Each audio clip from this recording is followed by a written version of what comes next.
Hello and welcome to Drishti IAS News. My name is Neil. Today the topic under discussion is India and Israel relations, and we are calling it a new era of relations because recently when Mr. S. Jaishankar, India's External Affairs Minister, and Israeli Foreign Minister they met, they decided that for some time in the past there has been a thaw in the relations, especially since the FTA, Free Trade Agreement, which is to be signed between India and Israel. The talks were not proceeding with as much pace as was expected. So they have decided to give it a push, and that is why it has been called as the new era of relations, and this is the news we will be discussing. This is how we will be proceeding with the discussion. We'll discuss the news, and then briefly we'll look at the India and Israel's bilateral relations, the historical context. We'll also look at the Israel-Palestine conflict very briefly, and more importantly, the India's balancing act performed in this equation. Then we will look at the India's policy on Israel and Palestine, how India performs that balancing act, what have been the challenges in performing this balancing act, as well as maintaining the kind of relations India has maintained with both Israel and Palestine simultaneously, and then we'll try to reach a conclusion. Then you will have a question to practice your answer writing on. So let us move ahead with the discussion. Now, India and Israel have recently decided to renew their negotiations on free trade agreement between India and Israel. So they have decided that till 2022 they will try to finalize this free trade agreement. India has been in negotiations with so many countries all over the world and even a few blocs like European Union to finalize free trade agreements. What free trade agreements does is that it gives a push to the bilateral trade relations between these two countries or the two blocs which are signing those free trade agreements. So let us know something briefly about the India and Israel bilateral relations. So India and Israel have been strategic partners. Why we call them strategic partners? That even though India gave recognition to Israel in 1950 itself, but it was only in 1992 that full level diplomatic relations were established between the two countries. And 2022 marks the 30 years of this strategic relationship. But I began this sentence by saying that why do we call the relationship strategic? Because even before 1992, several times when India was in crisis, for example, the Sino-Indian War of 1962, the India-Pakistan War of 1971, or even as recent as the Kargil conflict in 1999, Israel helped India on so many of the stands that were taken by India. Also during the Pokhran tests or nuclear test, Israel took the side of India and was one of the few nations to not condemn the decision taken by India over the nuclear tests. So that is why this relationship has been described as of strategic importance, and 2022 will mark 30 years of that full strategic relationship. Also, in 2017, first ever visit by Indian PM was made, and this tells so much that from 1950 to 2017-18, no PM from India had visited Israel. There had been a few other visits. Lal Krishna Advani visited and became the first minister from India to visit Israel.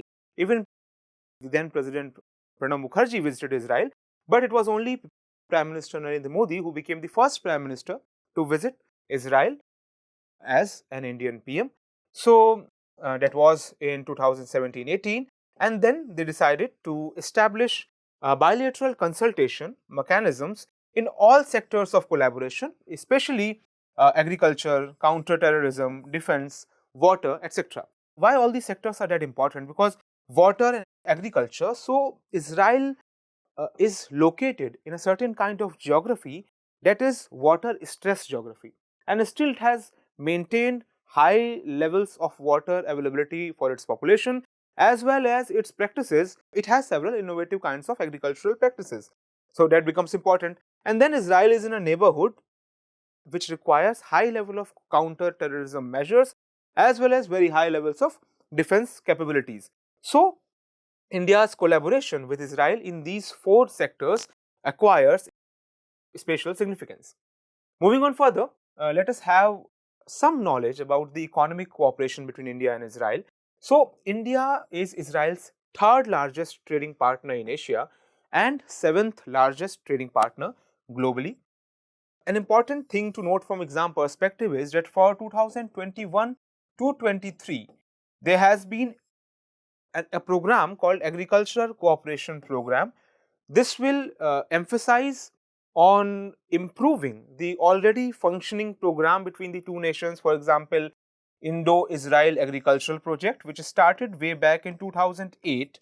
So, under this program, India and Israel are collaborating in the field of agriculture to improve the kind of agriculture that is practiced across many of the Indian states.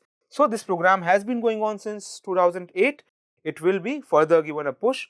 And then Indo-Israel Villages of Excellence, under which 75 villages spread across 8 states of India, they will be developed as model villages, taking the help of technology and know-how from Israel. So, this is how the economic relations are prospering. Then coming to a more important and more visible part of the Indian-Israel cooperation, that is the defense cooperation. So, in 2020, India increased the limit of foreign direct investment through automatic route in defense sector from 49% to 74%. So, this was a reform which was carried out by India, and Israel is among the 4 largest suppliers of arms to India. So, it is a major defense partner to India, and annual sales from Israel amount to more than 1 billion US dollars. Also, India's premier defense agency DRDO and Israeli aerospace industries are collaborating on developing surface to air missile systems for India, because Israel is also known for their very up to date air to surface to air missile systems. For example, Iron Dome was so much in news when Israel was itself suffering from attacks in its neighborhood. So, that has been in news, and that is very much respected. That capability is very much respected all over the world. So, India's DRDO and Israeli aerospace industries, they are collaborating on such kind of projects.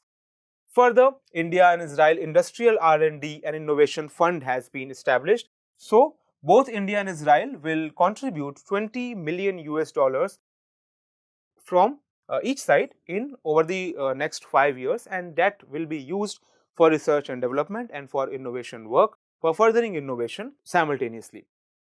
So, also Indian community forms an important part of the workforce which is working in Israel and have contributed to Indo-Israel relations.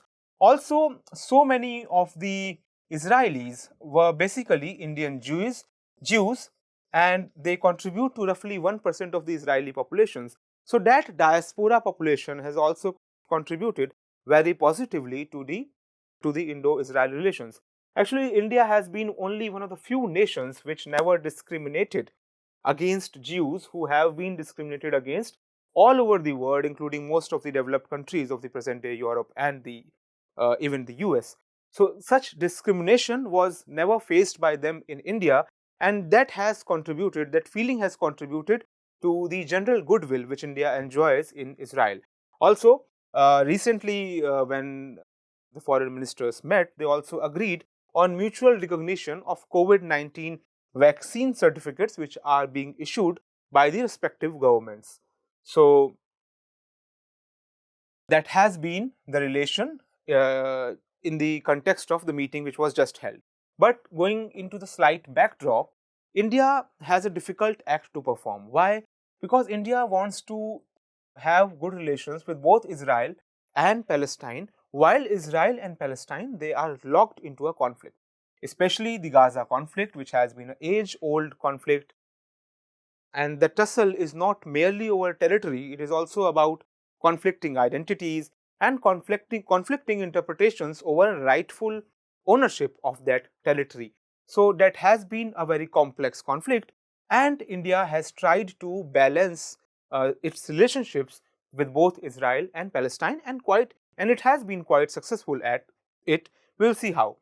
But first, recently when the current outbreak of violence happened, India called on both sides to avoid violence and to not try to unilaterally change the status quo on the ground by the acts of violence.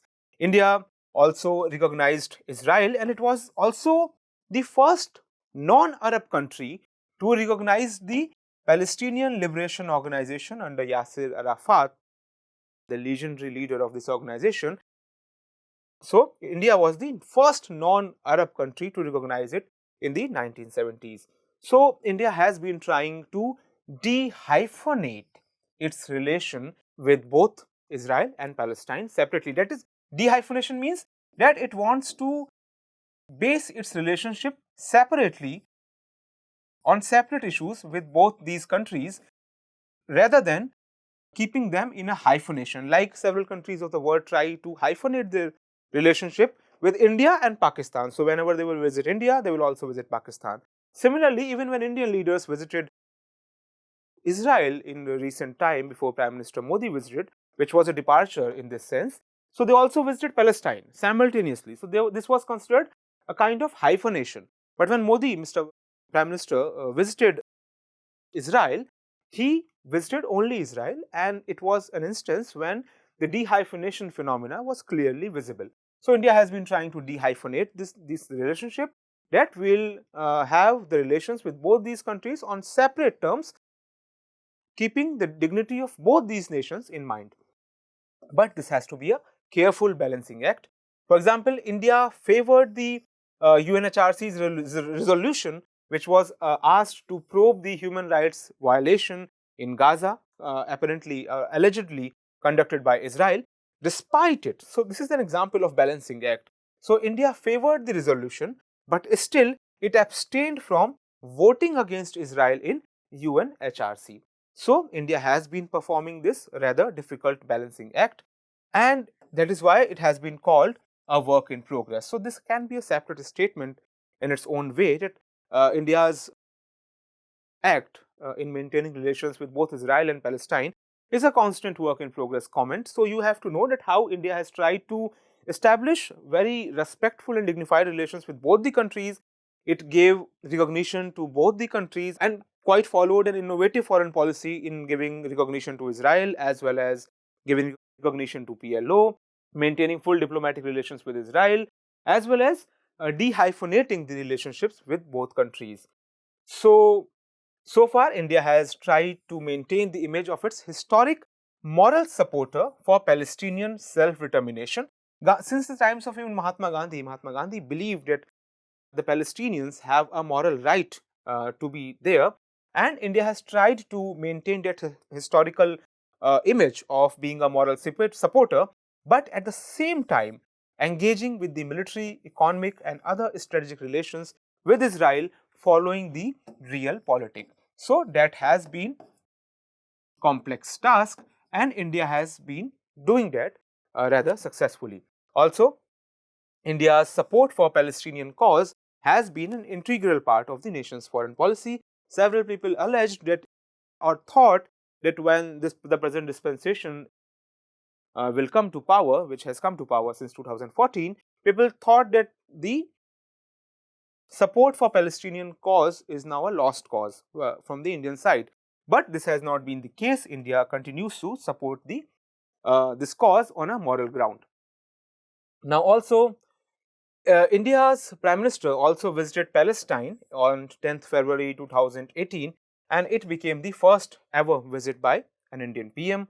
Also, the first ever Joint Commission meeting was held between India and Palestine in 2016. So, here you can, in all these questions, in all these examples, you can clearly see the careful balancing act that has been performed. Again, US dollar 42.1 million worth of support was provided to Palestine.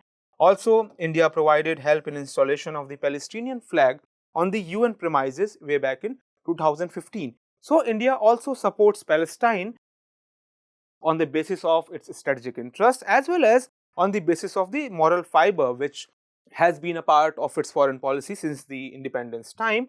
At the same time, India has been engaging with Israel. So, in the context of all this discussion, you can see that India has its task cut out. It's a difficult task. India has to maintain the foreign moral fiber of its stand that it has taken since the time of independence. At the same time, in the changing world, especially post 1992, because when we see that why India maintained its full diplomatic relations with Israel in 1992, people also point out that it was a time when the Cold War had just ended and USSR had broken down. So India was adjusting to the new strategic or geopolitics. So, in the changing geopolitical situations, India has to maintain its strategic interest as well. So, India is trying to achieve a difficult balancing act. So, on the basis of all of this discussion, you have a question to practice your answer writing on. The question is, analyze the historical as well as contemporary dimensions of Indo-Israel relations. Practice your answer writing on this question. We will see you in next episode.